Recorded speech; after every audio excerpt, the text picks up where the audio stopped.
Selamat pagi pemirsa, apa kabar Anda semua hari ini? Kembali IBKKG Morning Talk hadir ke hadapan Anda dengan perbincangan menarik, aktual, dan terpercaya seputar ekonomi. Bersama saya Hisar Sirait, kita akan ditemani Pak Kwik Kengi. Beliau adalah seorang ekonom senior, pengamat ekonomi, pemerhati ekonomi, dan beliau pernah terlibat dalam pemerintahan sebagai Menteri Ekuin dan juga Menteri Bappenas. Hari ini kita akan memperbincangkan topik menarik yang hangat beberapa hari ini terkait dengan bantuan likuiditas Bank Indonesia. Selamat pagi Pak Kwik. Selamat pagi. Apa kabar Pak Kwik? Baik, terima kasih. Sehat ya Bapak ya? Baik. Ya, sehat. Pak Kwik, ini luar biasa Pak. Ya. Beberapa hari ini isu bantuan likuiditas Bank Indonesia kembali hangat diperbincangkan orang. Ya. Ini terkait dengan adanya pembentukan tim gugus yang dibentuk oleh Pak Presiden Pak. Tapi sebelum sampai ke sana Pak Kwik, kiranya kesempatan yang sangat indah ini Bapak boleh menjelaskan kepada kita, kepada publik, perihal bantuan likuiditas Bank Indonesia. Ya. Karena masih banyak Pak Kwik yang ingin tahu sebetulnya ada apa yang terjadi dengan kondisi sebelum ada BLBI, setelah ada BLBI, dan apa dampaknya ke Indonesia. Dan yang menarik Pak Kwik, banyak orang yang bertanya, sebetulnya seperti apa peranan IMF pada kasus bantuan likuiditas Bank Indonesia ini Pak Kwik? Ya. Silakan Pak Kwik, ini bebas saja Pak Kwik ya Pak. Ya, baik. Jadi saya lebih memilih kalau harus menjelaskan tentang BLBI, tidak dimulainya BLBI, tetapi lebih jelas latar belakangnya. Jadi saya ingin mulai dengan latar belakang terlebih dahulu, yaitu 10 tahun sebelum terjadinya BLBI. Ketika Pak Arifin Siregar almarhum menjadi Gubernur Bank Indonesia, beliau mempunyai suatu keyakinan, pendapat yang diwujudkan dalam sebuah kebijakan yang mengatakan bahwa bank itu jumlahnya tidak perlu banyak-banyak. Dalam suatu negara tidak perlu mempunyai ada bank yang banyak. Jumlahnya ya mencukupi, tetapi syarat mutlaknya adalah bahwa setiap bank volumenya harus besar. Nah, ketika beliau menjabat, di Indonesia sudah ada banyak bank. Atas dasar kebijakan gubernur sebelumnya mungkin. Jadi Pak Arifin Siregar itu mewujudkannya dalam bentuk kebijakan yang mengatakan kalau 4 bank merger menjadi 1 bank, maka diberi insentif bahwa bank yang sudah merger itu diberi hak untuk menjadi bank devisa. Nah, yang diartikan dengan bank devisa adalah bank yang diperbolehkan membuka LC dan diterima oleh bank-bank di dunia untuk berdagang secara internasional, memberikan perantara perdagangan secara nasional. Ketika sudah waktunya, karena waktunya ganti, walaupun presidennya sama, tapi periode presidennya berubah, maka Pak Arifin Siregar pindah ketika itu kalau tidak salah menjadi Menteri Perdagangan, dan Pak Adrianus Moi yang mengganti sebagai Gubernur Bank Indonesia. Nah, Pak Moi ini mempunyai pikiran, keyakinan yang sangat bertolak belakang.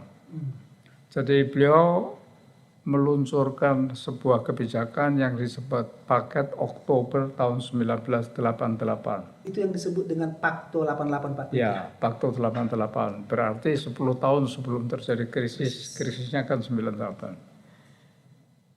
Gubernur Adrianus Moi mengatakan bahwa barang siapa mempunyai modal disetor, mampu menyetor modal sebesar 10 miliar rupiah dalam sebuah PT, bank berbentuk PT, maka dia berhak mendirikan bank.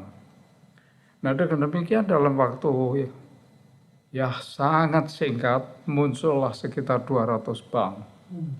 Nah, yang mendirikan bank-bank itu yang mampu menyetor 10 miliar yang ketika itu jumlahnya lumayan lah, tetapi banyak yang punya, itu justru pedagang-pedagang Jadi pengusaha-pengusaha yang tidak mempunyai latar belakang perbankan, tetapi mereka pandai dalam bidang marketing. Sehingga mereka menganggap bank ini sebagai sebuah perusahaan dagang biasa atau sebagai suatu industri, sehingga mereka pandai sekali memilih cabang-cabang yang strategis. Mereka juga pandai untuk menjual dirinya sendiri, marketing, sampai masyarakat itu percaya bahwa banknya dia memang baik. Maka dengan demikian lalu bank itu memperoleh likuiditas yang banyak sekali. Nah, likuiditas yang banyak sekali itu oleh karena dia tidak mengerti urusan perbankan digerogotin. Digerogotin sendiri dalam arti uang masyarakat yang mestinya disalurkan kepada sektor produktif yang profesional, dia menyalurkan kepada dirinya sendiri dalam bentuk dia mendirikan perusahaan-perusahaan, dan perusahaan-perusahaan itu diberi kredit oleh bank yang hak memutuskannya dia sendiri. Walaupun sudah ada peraturan Bank Indonesia, toh dilanggar. Saya tidak tahu kenapa tidak diketahui oleh Bank Indonesia tepat pada waktunya. Nah, hal itu terjadi tentu bank itu rusak. Tetapi bank yang rusak, seperti halnya fenomena ekonomi pada umumnya itu mengenal apa yang dinamakan time lag. Time itu waktu, lag itu terbelakang gitu. Jadi kalau hari ini ada kebijakan kejadian, dampaknya itu baru lama kemudian. Nah, di sini membutuhkan waktu 10 tahun sampai bank itu rusak total. Kebetulan diketahuinya kalau bank rusak itu oleh karena Indonesia terkena krisis. Terkena krisis tahun 1997 dimulainya, yang paling hebat puncaknya di tahun 98. 10 tahun setelah Pakto 88 ya Pak? Ya, nah, setelah 10 tahun Pakto terkena krisis, Indonesia tidak bisa menghadapi, lalu minta bantuan IMF. Kita masih ingat bahwa ketika itu bantuan IMF diberikan dengan datangnya Managing Director atau CEO-nya sendiri yang namanya Michael Kandisu, yang dia ketika Pak Harto menandatangani perjanjian dengan IMF, Michael menyaksikannya dengan seolah-olah penjajahan terjadi kembali gitu. Seolah dia bosnya Pak. Ya, itu yang di koran-koran kan digambarkan penjajahan mulai kembali ya. Pendiktean mulai kembali gitu. Nah, dengan bantuan IMF itu, IMF terjun, dia meneliti mengenai perbankan. Memang IMF memang urusan moneter perbankan. Setelah diteliti, mereka berpendapat bahwa dari sekian banyak bank, ada 16 bank yang tidak bisa dipertanggungjawabkan keberadaannya. Jadi IMF mengatakan tutup 16 bank ini. Nah, itu harus, oleh karena itu syarat, lalu ditutuplah 16 bank. Begitu saja diumumkan 16 bank ditutup. Orang yang mempunyai uang pada salah satu dari 16 bank ini tentu ingin mendapatkan uangnya kembali. Jadi dia terkejut, dia pergi ke bank-bank yang bersangkutan, dijawab uang Anda hilang. Oleh karena bank kami sudah ditutup. Nah, mengapa ditutup? Oleh karena bank kami dinyatakan oleh IMF tidak layak untuk tetap berdiri sebagai bank. Lalu nasabah yang menyimpan uangnya di bank ini mengatakan, bagaimana bisa dikatakan bahwa bank itu tidak layak?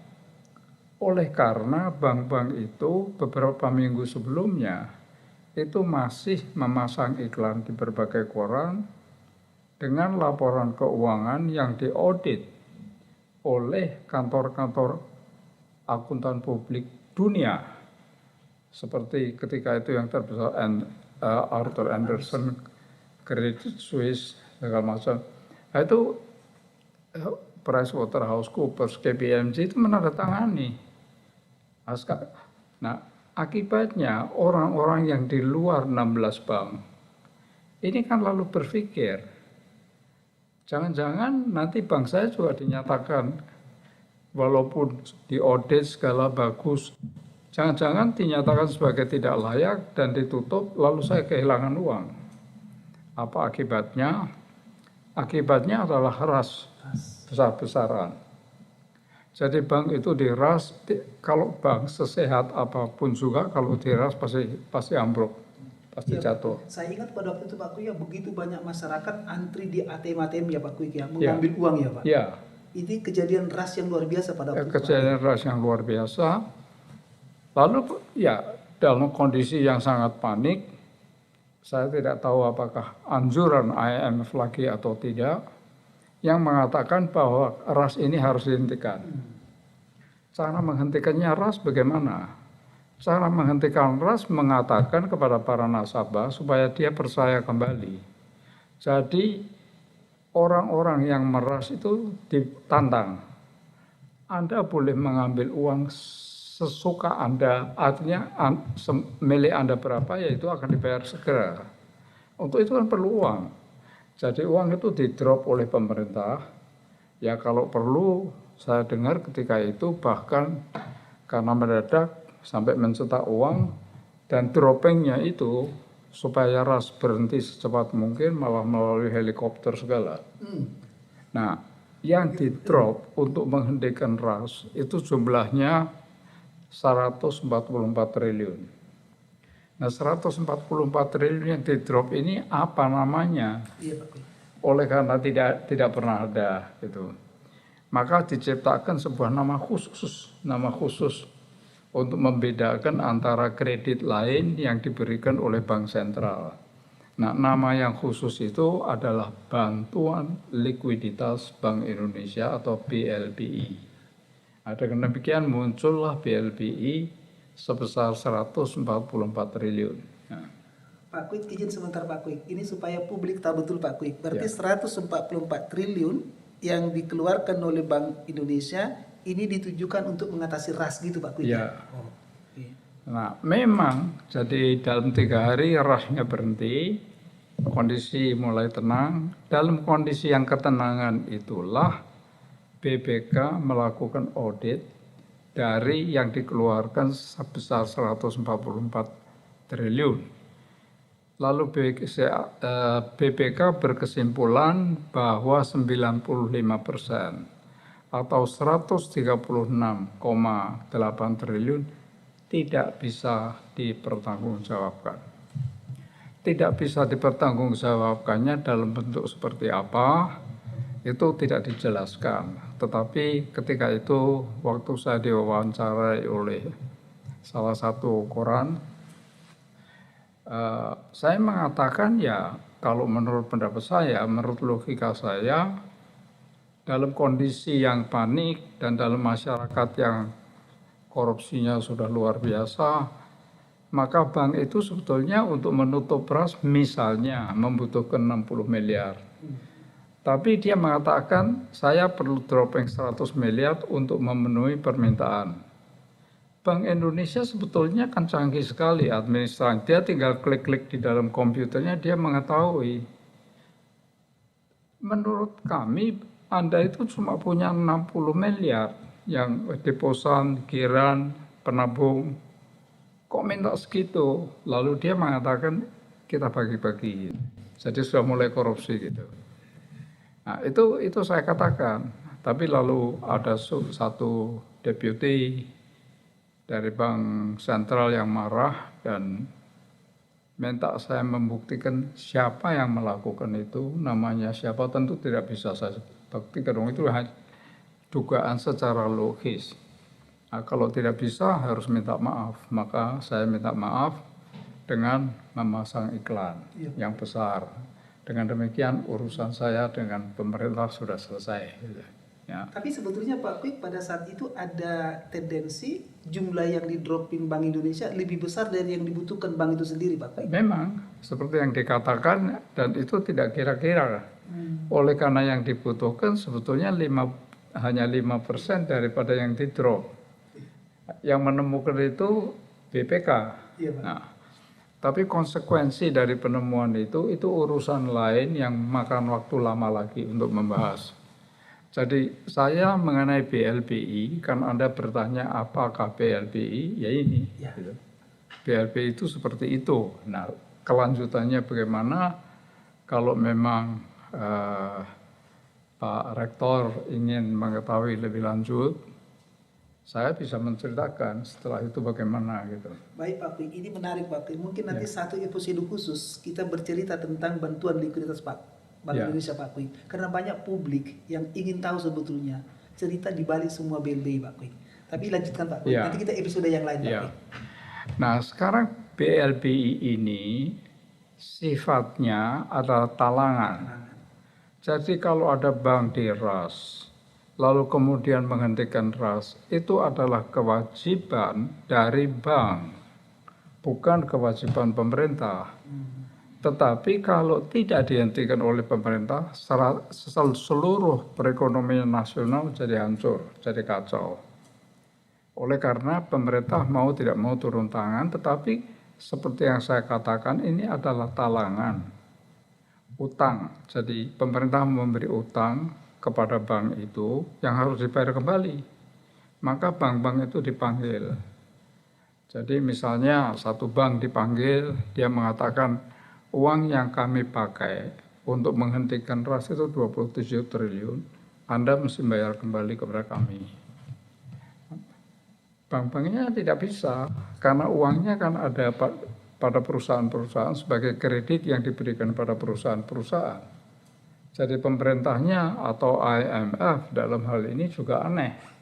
Kenapa minta dibayar kembali yang tidak mungkin? Gitu. Lalu mereka mengatakan kalau tidak bisa membayar dengan uang tunai, ya membayar dengan aset, dengan harta. Nah, harta pertama kali itu adalah banknya. Banknya kan belum ambruk, kan sudah disehatkan, sudah diamankan dari RAS, sudah berhenti RAS-nya. Lalu bank itu dinilai oleh perusahaan-perusahaan top dunia lagi, Lehman Brothers segala macam, untuk menentukan bank itu nilainya berapa, utangnya berapa. Ada bank yang 95%, 93% itu disita oleh pemerintah. Dia mengatakan mulai saat ini 93% itu sama dengan 24 triliun tadi. Oleh karena itu banknya saya sita sebagai pembayaran. Lalu bank yang disita oleh pemerintah kan lalu menjadi milik pemerintah. Menjadi milik pemerintah dalam kondisi yang sudah tenang, pemerintah meneliti isi dari bank itu. Ternyata bank itu sudah dijadikan bodong. Oleh karena selama 10 tahun itu para pengusaha yang tidak mengerti perbankan, dia terkejut kok banyak uang yang terkumpul dari masyarakat. Itu dipakai sendiri untuk mendirikan konglomerat. Jadi dia mendirikan perusahaan-perusahaan miliknya dia sendiri yang dibiayai dari banknya. Jadi artinya Pak Kui pada masa itu dana pihak ketiga dari masyarakat yang disimpan di bank mereka salurkan ke grupnya sendiri Pak Kui? Iya, nah, ke grupnya sendiri. Nah, itu yang terjadi. Lalu ini timbul masalah baru kan? Karena pemerintah mengatakan bank itu sudah milik saya. Dan bank itu menjadinya milik saya karena saya memberi talangan yang Anda tidak bisa membayar. Tetapi sekarang Anda memberikan suatu bank, walaupun nilainya sudah diaudit oleh, tapi kami setelah kami audit lagi, kami lihat, memang banyak aset di situ, tapi asetnya itu aset milik saudara sendiri. Aset itu juga harus saya sita, itu harus dibayar, aset yang itu harus dibayar, tidak bisa membayar, ya harus membayar aset. Kalau asetnya tidak cukup, ya uang pribadi, walaupun bentuknya PT. Nah, karena itu lalu timbul berbagai macam kontrak.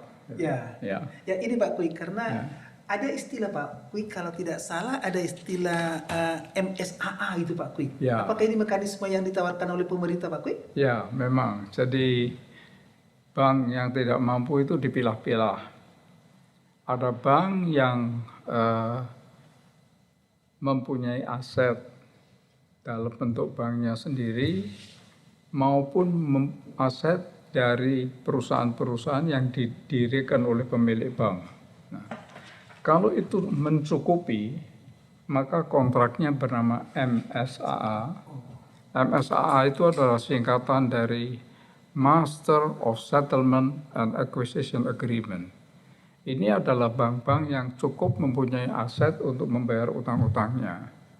Tetapi ada bank yang tidak cukup mempunyai.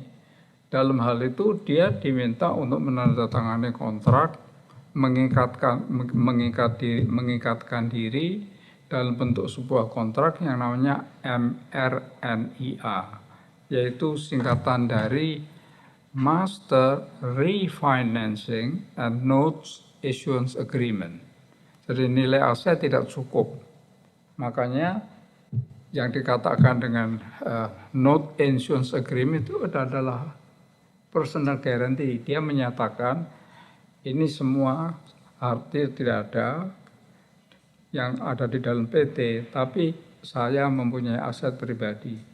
Itu harus Anda jaminkan, pada waktunya harus Anda pakai untuk membayar. Itu MRNIA. Tetapi ada bank yang sama sekali tidak punya apa-apa. Ada juga itu mungkin Pak? Ada. Jadi bank itu asetnya begitu kecilnya sehingga praktis tidak bisa dipakai untuk membayar apa-apa. Apa yang harus kewajiban mereka Pak Quick ke pemerintah? Ya tidak bisa.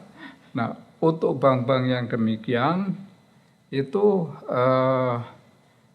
disuruh menandatangani semua kontrak yang namanya PKPS APU. PKPS APU itu adalah singkatan dari, saya sendiri tidak tahu. PKPS APU saya sendiri tidak tahu singkatan dari apa itu.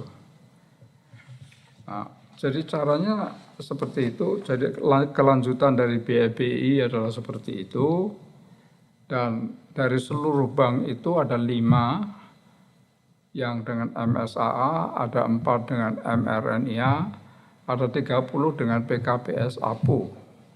Yang PKPS APU sayang sekali tidak saya catat di sini. Izin Pak Quick, saya kalau PS seperti yang pernah Bapak jelaskan ke kami, PKPS itu adalah penyelesaian kewajiban pemegang saham akta pengakuan utang. Ya, penyelesaian kewajiban pemegang saham melalui akta pengakuan utang. Jadi dia tidak punya apa-apa tapi kan utang dia. Ya sudah, kamu harus mengakui utang. Pokoknya kalau mengakui utang, nanti urusan belakang mungkin disita seluruhnya. Seluruh kekayaan pribadinya disita, rumahnya disita, mobilnya disita, segala disita itu. Nah, lalu ada juga dari orang-orang yang seperti itu, tetapi dia tidak mau menandatangani kontrak sama sekali. Dia kabur ke luar negeri. Itu ada berapa Pak? Ada 30 juga. Jadi 30 dengan PKPS APU, 30 tidak menandatangani, lalu diserahkan kepada penegak hukum. Nah, itu adalah konsekuensi dari sampai di sini. Tadi BLBI itu apa, lalu Anda bertanya, selanjutnya sudah saya jawab. Sekarang yang mau diketahui, memang ini ada urutannya kan sampai dibentuknya Satgas. Sekarang apalagi yang mau ditanya? Ada Pak Quick. Publik juga bertanya-tanya mengenai namanya obligasi rekap Pak Quick. Ya. Ini barangkali Pak Quick bisa memberikan penjelasan, pencerahan kepada kita, ya. kepada publik juga, kepada pencinta IBKKG juga terkait bagaimana Pak obligasi rekap ini Pak Quick. Ya. Tadi kan saya sudah mengatakan, jadi bank-bank yang disita oleh pemerintah itu banyak yang rusak. Iya, Pak. Tetapi bank itu milik pemerintah. Dan pemerintah mempunyai banyak sekali bank umum, hasil sitaan. IMF mengatakan kepada pemerintah, pemerintah itu tugasnya adalah memerintah negara, bukan mengurus bank. Oleh karena itu, bank-bank yang sudah menjadi milik pemerintah harus dijual kepada swasta. Lalu timbul persoalan, sudah tidak mungkin akan laku kalau bank yang rusak ditawarkan kepada masyarakat, sudah dengan sendirinya masyarakat itu tidak akan ada yang mau membeli bank. Oleh karena itu, bank harus disehatkan terlebih dahulu. Nah, caranya menyehatkan bagaimana? Menurut IMF, bank itu menjadi sehat kalau kecukupan modal equity-nya adalah 8%. Nah, itu istilah yang sangat umum, sangat lazim. Itu adalah capital adequacy ratio. Capital itu modal, adequacy itu cukup, ratio. Jadi sebuah rasio kecukupan modal harus 8%. Artinya miliknya sendiri harus 8% dari keseluruhan bank itu. Yang lain boleh kredit.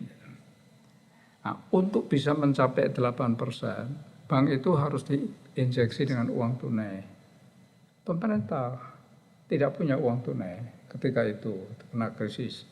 Jadi pemerintah menginjeksinya atas saran dari IMF juga, diinjeksi dengan yang namanya surat utang negara.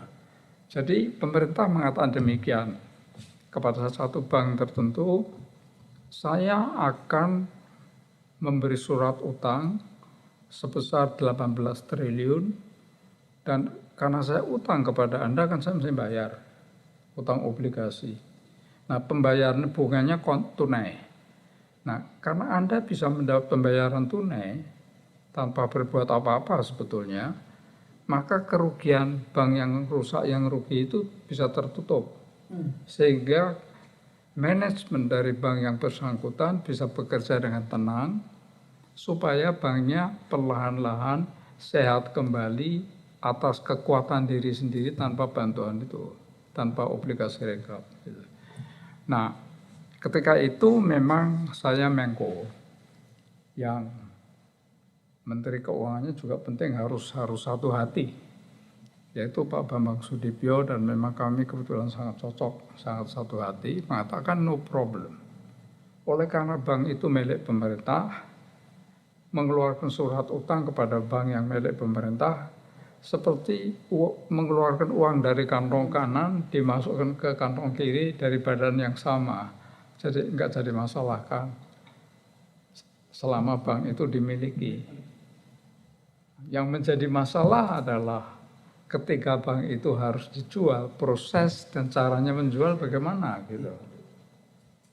Nah, itu apakah akan kita bahas juga mengenai itu? Ya, mungkin kalau tidak begitu memuaskan ya. Pak Kwik, ini Pak Kwik yang menarik Pak Kwik, adalah pembelian obligasi rekap yang tadi kan dalam rangka untuk mendorong KAR yang 8%. Pada saat itu sebetulnya KAR kebanyakan bank-bank di Indonesia apakah sangat begitu kecil Pak Kwik?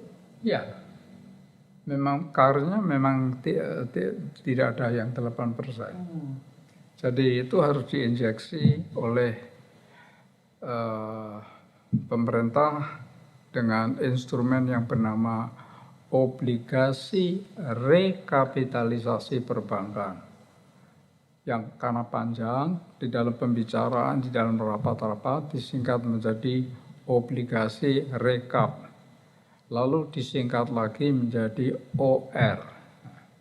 Jadi OR itu yang diinjeksikan kepada bank, tetapi perhitungannya itu tidak begitu cermat.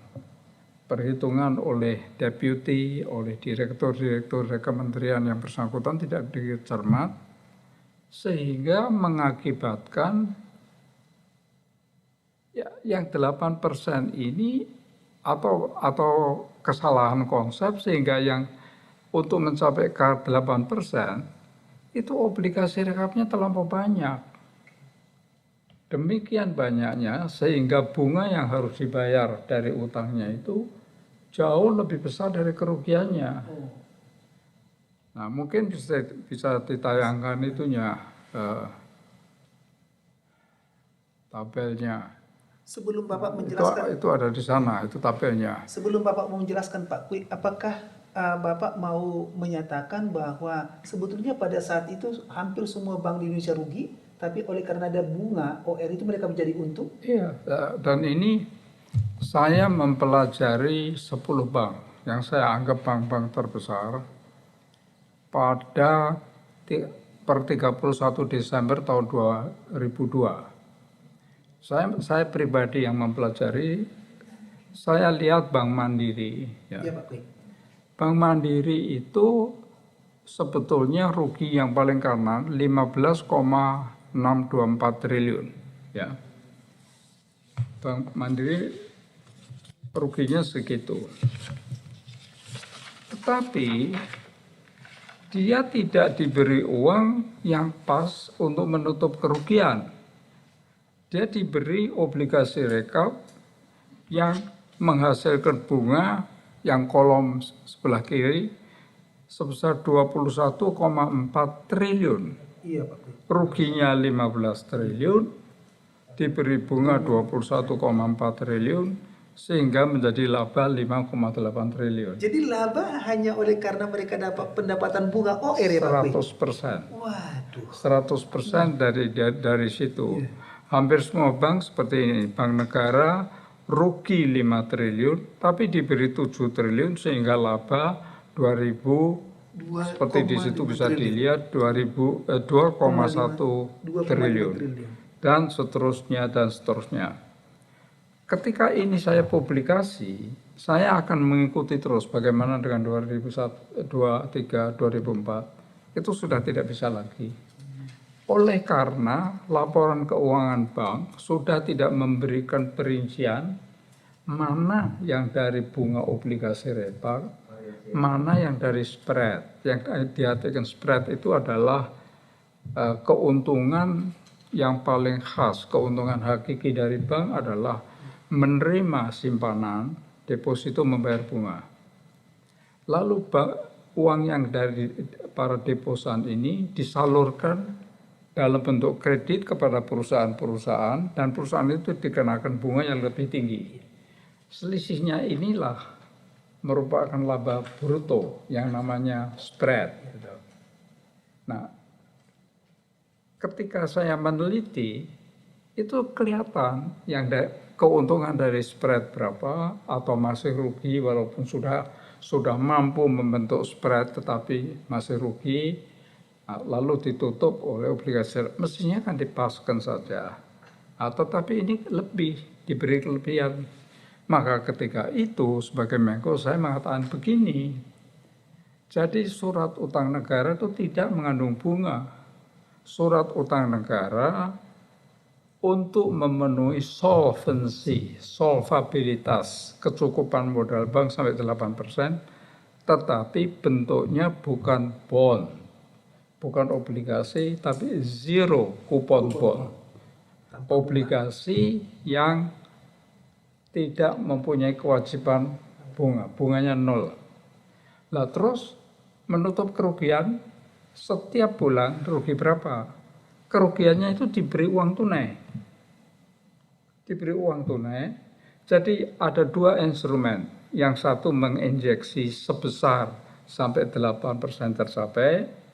Lalu memberi uang tunai, uang bank, cuma uang tunainya tidak ada kaitannya dengan OR. Uang tunainya adalah untuk menutup kerugian mutlak, dan itu ditolak oleh para menteri, ditolak oleh karena mereka tidak mengerti. Tetapi akhirnya apa yang saya katakan itu dalam rangka menyelamatkan Bank Indonesia, ini urusan lain ya nanti, dalam rangka itu diadviskan oleh Paul Volcker. Paul Volcker itu mantan direktur dari Federal Reserve, bank sentralnya Amerika.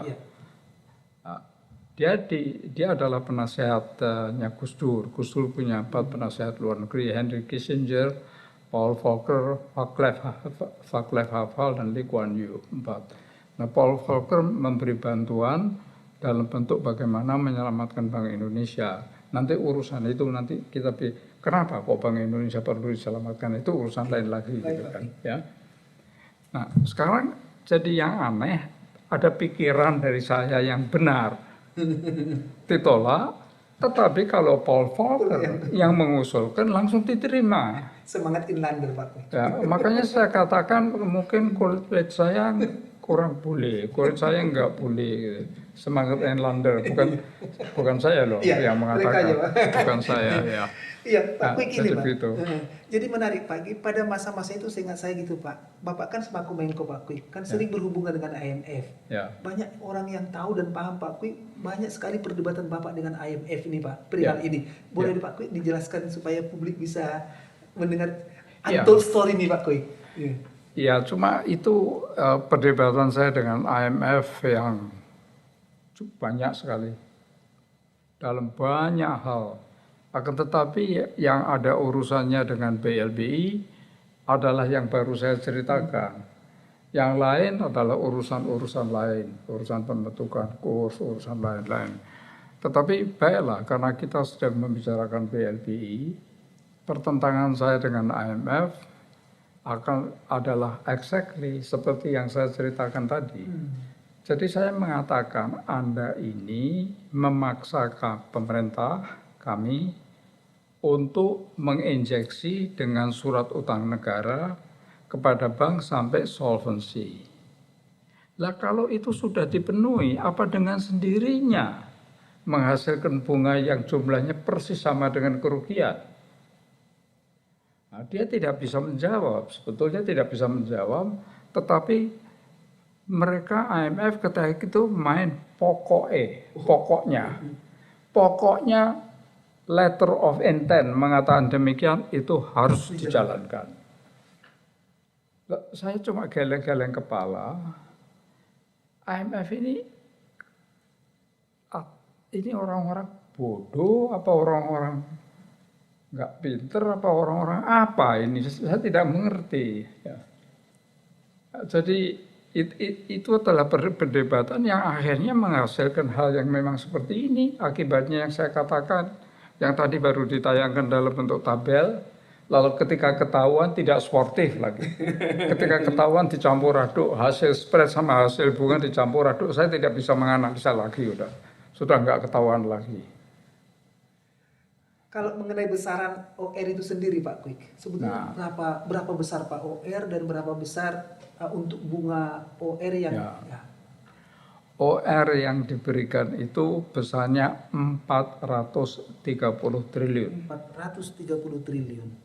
Dan kewajibannya membayar bunga, jadi OR itu punya tenor. Obligasi itu kan punya masa berlaku, akan saya lunasi, utang saya kepada bank yang milik pemerintah akan saya lunasi dalam waktu 5 tahun. Ya. Nah, untuk waktu 5 tahun misalnya itu yang ditentukan semuanya itu kalau dijumlah beban bunganya itu 600 triliun. Sehingga pemerintah tidak bisa keluar dari kewajiban sebesar 1030 triliun. Sebesar 1030 triliun. Nah, itu saja sudah besar luar biasa. Tetapi bagaimana kalau sudah jatuh temponya pemerintah membayar surat utang negara dengan uang tunai? Tidak bisa. Kalau tidak bisa, lalu menjalankan yang dinamakan gali lubang, tutup lubang. Jadi dia utang dari masyarakat atau mencetak uang atau bagaimanapun juga untuk menutup ini. Nah, jumlahnya OR itu kan sama terus. Kalau setiap OR yang jatuh tempo dipertahankan terus, jumlahnya OR sama. Oleh karena udah waktunya diganti OR baru, diganti OR yang lama ditarik, dikasih baru, yang lama ditarik baru.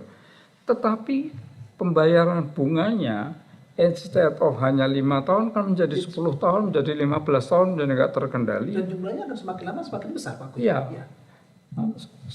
Dalam rangka itu ada 3 orang pegawai sebetulnya rendahan. Pegawai dari KKSK. KKSK itu adalah Komite Kebijaksanaan Sektor Keuangan atau IBRA, Indonesian Banking Restructuring Agency, IBRA.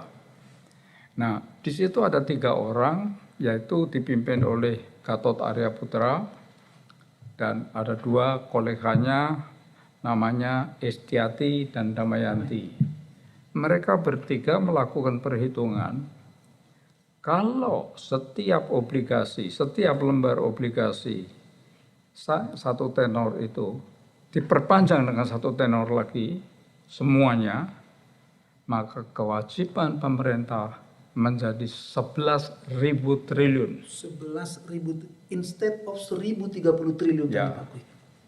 11.000. Menjadi 11.000 triliun. Tetapi saya mengatakan itu kan kalau pemerintah tidak mampu. Pemerintah pasti mempunyai kemampuan membayar tepat pada waktunya, tapi memang ada kemungkinan sebagian tidak mampu. Jadi, tetapi mereka sudah memperkirakan ini, maka mereka membentuk 6 skenario. Kalau sekian persen yang mampu, bagaimana? Kalau sekian persen yang mampu, bagaimana? Itu ada akibatnya, angka-angkanya. Tapi saya singkirkan, karena saya Menteri Bappenas, saya menugaskan kepada para deputi dan direktur, hitung secermat-cermatnya kira-kira yang realistis berapa.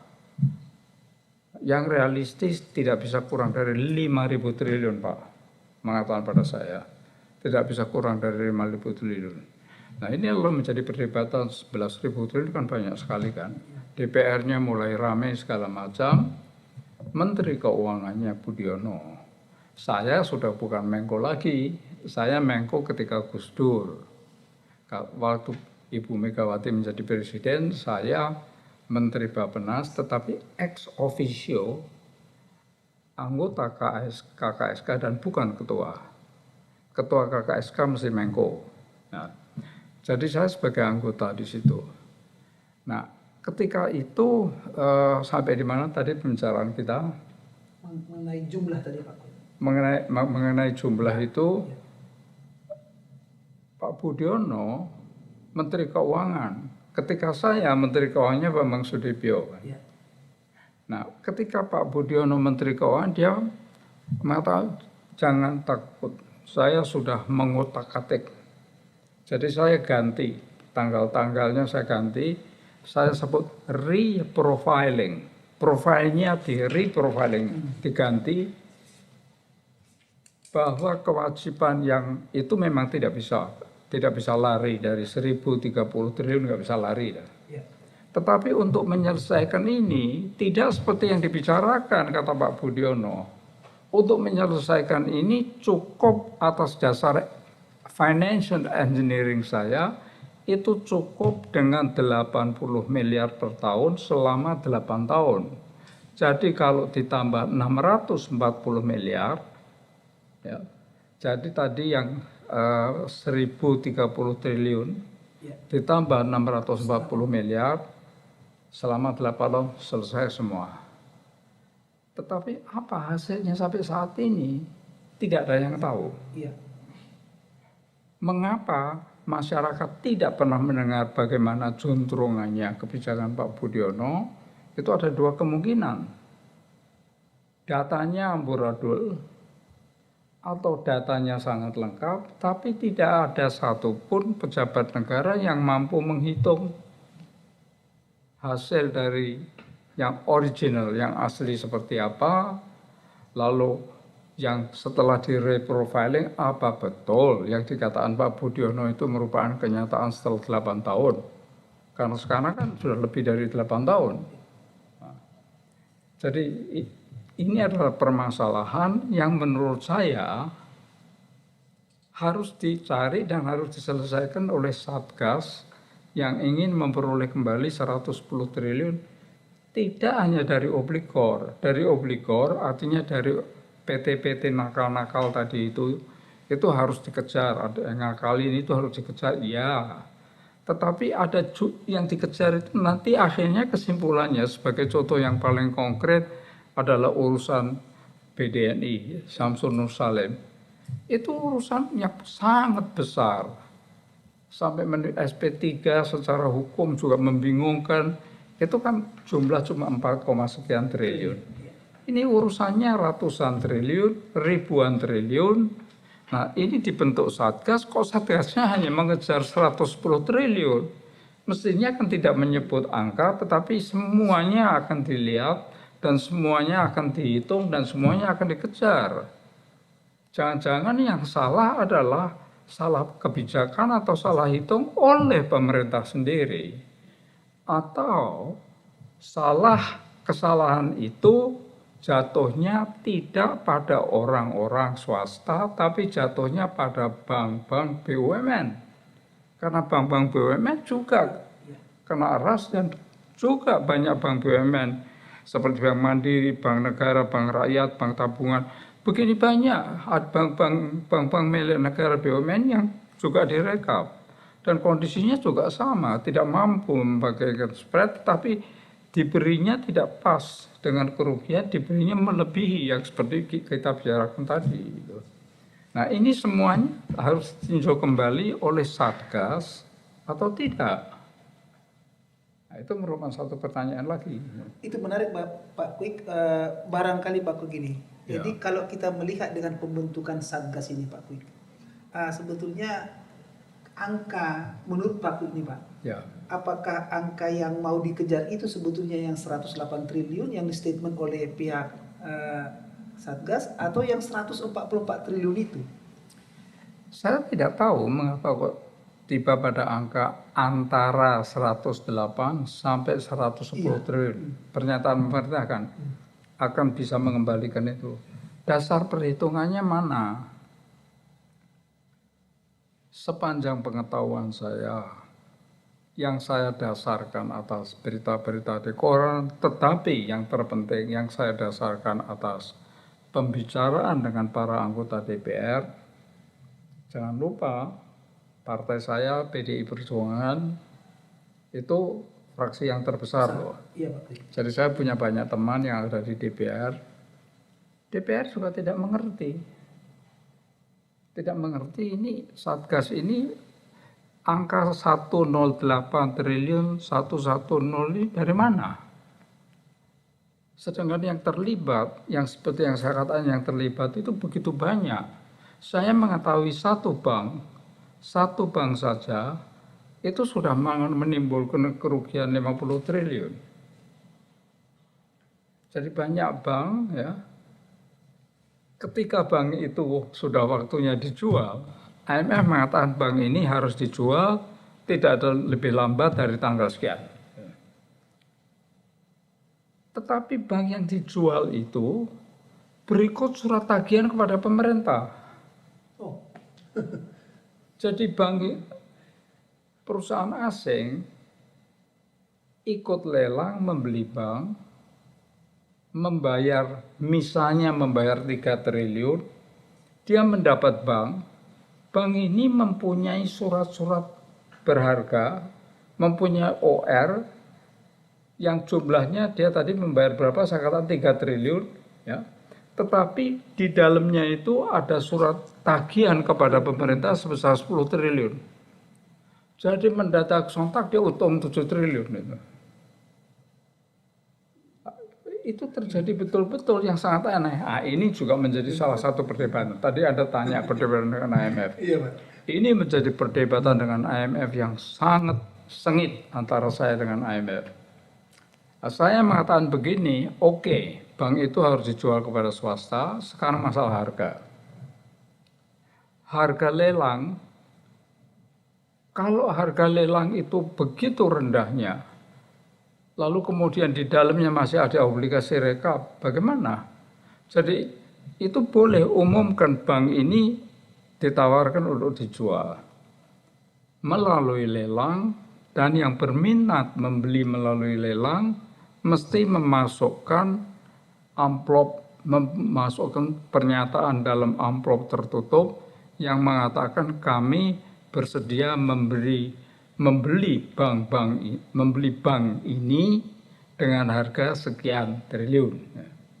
Tapi saya sebagai Menko yang mewakili pemerintah juga berhak memasukkan angka ke dalam amplop tertutup. Dan angka saya itu meliputi kalau dia beli dengan harga itu yang menang, itu sudah kembali semua. OR-nya sudah kembali semua. Tadinya mereka tidak setuju, saya katakan loh. Anda ini katanya jagoan, ngajarin kami dengan sebutan good governance. Good governance itu ya, kan kalau mereka boleh lelang sesukanya, saya juga boleh menentukan harga minimum dong, yang tidak merugikan pemerintah. Nah, ketika itu saya masih Menko, menang. IMF bilang, oke, deal, kita begitulah caranya. Orangnya IMF, saya masih ingat betul karena itu orang India yang namanya Anup Singh. Lalu ketika ganti Menko, kebijakannya tidak begitu. Kebijakan pemerintah tidak menentukan harga minimum, tidak. Pokoknya mereka. Nah, terus dilakukan suatu perdebatan yang bukan sidang kabinet. Semua menteri-menteri yang bersangkutan yang interested, yang punya minat boleh hadir berdebat ya.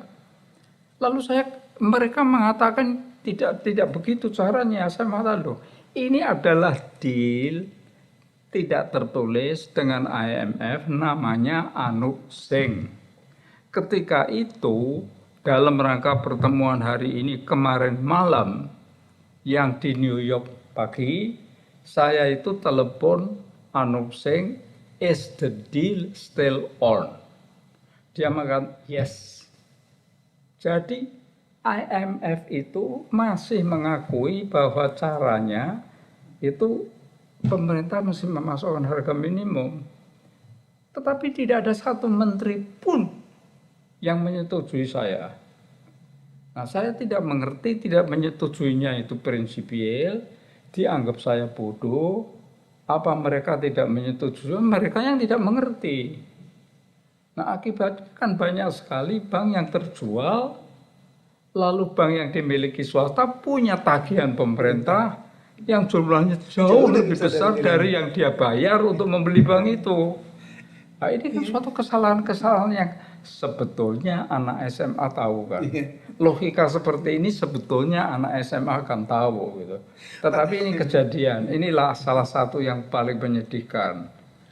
Pak Kwik, saya ingat Pak, pada waktu itu banyak sekali perdebatan dan kita membaca ya berita tentang Pak Kwik ya Pak Kwik. Pak Kwik kan sangat tidak sepakat dengan yang penting bank itu laku dijual gitu Pak Kwik. Ya. Ya, ini kan publik terus bertanya Pak, apakah memang pada saat itu ada satu pemahaman nih Pak Kwik dari pemerintah pada saat itu bank itu yang penting laku dulu, yang penting terjual dulu. Apakah ada begitu Pak Kwik pada masa itu? Tidak juga yang jadi IMF mengatakan bank harus terjual tidak lebih lambat dari tanggal sekian melalui sistem lelang. Ya. Nah, lelang ini kan harga yang tertinggi. Kalau dari yang ikut lelang harga yang tertinggi masih jauh di bawah harga dari bank, di bawah jauh di bawah jumlah OR. Nah, itu ya harus terjual dengan OR yang ada di dalamnya. Dan itulah yang terjadi, saya dikalahkan. Pikiran saya ini dikalahkan. Terus, oleh karena itu kalau Satgas mengatakan demikian, ya saya mempunyai kecenderungan, cuma saya tidak berani. Saya mempunyai kecenderungan teriak-teriak, dari mana uang itu? Uang banyak bank yang dijual dengan OR yang lebih besar kok.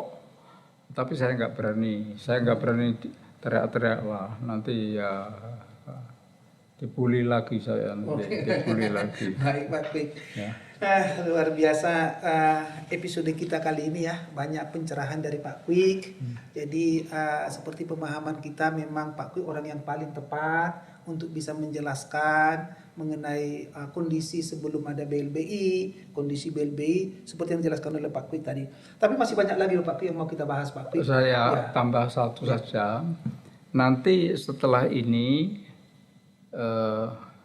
kita pelajari apa yang masih perlu atau kita dan sekaligus kita menukik pada satu kasus.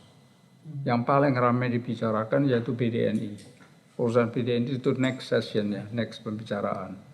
Tapi sebelum itu sebetulnya semua anggota DPR ketika itu tuh sudah tahu persis duduk perkara yang saya ceritakan ini, semua anggota DPR. Coba tolong ditayangkan bukunya. Baik. Coba tolong ditayangkan. Jadi pencinta IBKKG, ini ada bahan tambahan rapat Komisi 9. Pak Kwik nanti akan bisa menjelaskan. Ya. Pak Kwik bisa? Ini jadi buku apa ini, Pak Kwik? saya itu Menteri Bappenas yang ex officio adalah anggota KKSK. By the way, hanya anggota loh. Ya. Tetapi beberapa anggota DPR mengetahui bahwa saya punya banyak data. Nah, ketika saya di sana ini dokumen resmi loh. Yang buku tadi itu yang ada Garudanya. Ini dia. Itu dokumen resmi. Jadi setelah saya menjelaskan itu tebal sekali, semua yang kita bicarakan ditambah dengan banyak hal, banyak materi yang kita bicarakan itu ada di sini. Dan sudah dengar pendapat dengan anggota DPR, para anggota DPR ketika itu sudah pernah dijelaskan. Apakah mereka mengerti atau tidak, saya tidak tahu. Satu. Kedua, saya diundang oleh ketua-ketua fraksi dari seluruh DPR untuk menjelaskan. Saya jelaskan lagi. Tiga, semua mantan Menko perekonomian dari Pak Ginanjar semua yang tidak ada urusan dengan BI juga diundang oleh DPR untuk ditanya, dicecer oleh DPR. Kami menjawab semuanya bisa kami jawab. Nah, dalam hal saya tidak punya beban oleh karena yang melakukan kesalahan banyak jadi menteri yang terdahulu. Saya artinya saya mengerti masalah tapi saya dikalahkan. Jadi ketika Republik Indonesia merugi, saya memang di dalam menteri yang kabinetnya merugi. Tetapi saya yang terus berkelahi dan kalah. Dikalahkan oleh semua menteri, dikalahkan oleh presiden. Bahwa pendapat saya yang salah. Atau mereka mengadakan pokoknya jangan menjalankan yang dijalankan orang, yang dipikirkan yang KKG bilang itu, sampai saya emosional luar biasa di dalam pertemuan antar menteri itu. Tapi tetap dikalahkan. Karena itu saya bergembira sekali Pak Rektor menyelenggarakan ini karena pertanyaan satu saja. Pemerintah, tolong jelaskan pada kami rakyat ini angka 108 sampai 110 triliun yang akan dikejar oleh Satgas itu juntrungannya bagaimana? Duduk perkaranya bagaimana? Kok sampai tiba pada itu? Yang akan digugat siapa? Pemerintah atau hanya swasta? Kalau hanya swasta, siapa orangnya satu persatu yang akan diapakan gitu? Tolonglah supaya masyarakat ini mengerti, karena ini kan uang rakyat. Kebijakan ini kan perlu diketahui sampai akar-akarnya. Nah, jadi saya kira untuk kalau undangan ini kepada saya, yang saya siapkan sedapat mungkin adalah urusan BLBI. Bahkan BLBI-nya sudah terbahas, semoga menjadi jelas. Plus ada beberapa yang terkait dengan BLBI pun terbahas di sini, terbicarakan di sini. Semoga kita bisa mengakhiri sampai di sini. Nanti kita dalami lagi di dalam episode-episode berikutnya, Pak. Baik, pemirsa, demikian perbincangan kita pagi ini dengan Pak Kwik Kian Gi seputar kronologi bantuan likuiditas Bank Indonesia. Pertanyaan kita adalah kemana akhirnya kasus ini akan terjadi.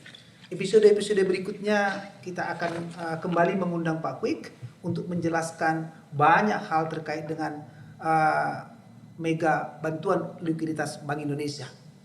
Untuk seluruh pemirsa pencinta IBKKG, pastikan Anda terus memperbaharui informasi bersama kami di program IBKKG, tentunya dengan topik-topik menarik lainnya. Dan semua acara yang kita ambil di studio IBKKG akan dapat Anda saksikan di channel YouTube IBKKG. Pemirsa, jangan lupa tetap subscribe, like, and share. Sampai ketemu di episode berikutnya. Terima kasih Pak. Terima kasih.